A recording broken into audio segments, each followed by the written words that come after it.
Voilà une table de violon ou d'alto, qui est de l'épicéa.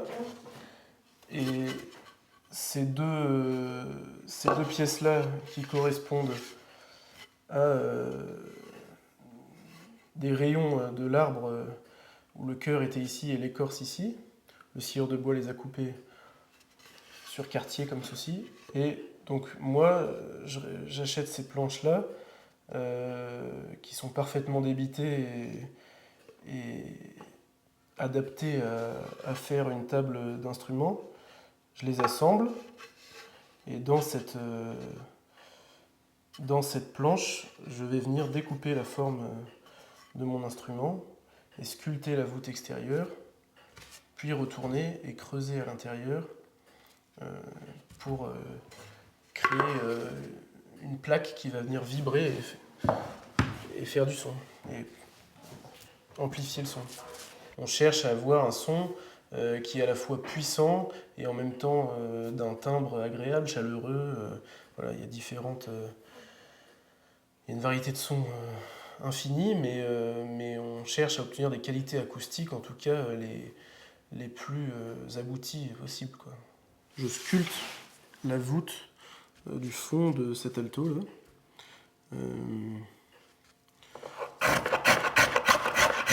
Avec des petits rabots comme ceci qui me permettent de venir raboter dans des zones de creux vu que la semelle est arrondie.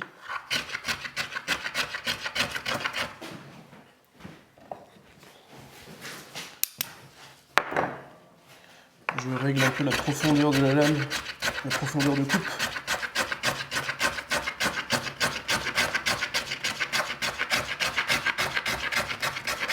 Et cette voûte, en fait, elle est cruciale dans le fonctionnement de l'instrument, parce que c'est elle qui va venir résister sous la pression du chevalet de la table, ici, et par l'intérieur, lame à l'intérieur de l'alto, sur le fond. La voûte, c'est vraiment l'architecture de l'instrument, quoi. C'est un pont, en fait, clairement, quoi, qui va venir supporter la pression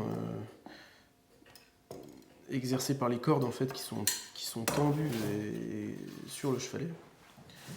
Et ce pont-là, cette voûte, elle va venir supporter la pression et aussi permettre à l'ensemble de l'instrument de vibrer et d'amplifier, en fait, le son.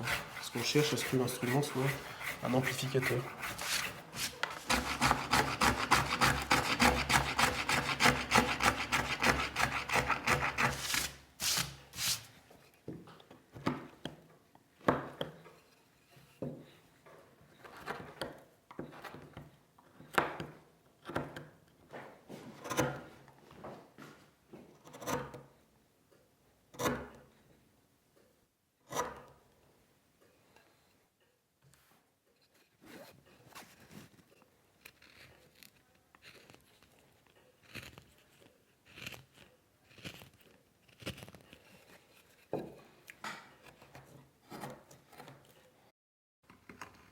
Donc là, c'est une tête de violoncelle, le manche du violoncelle et la volute.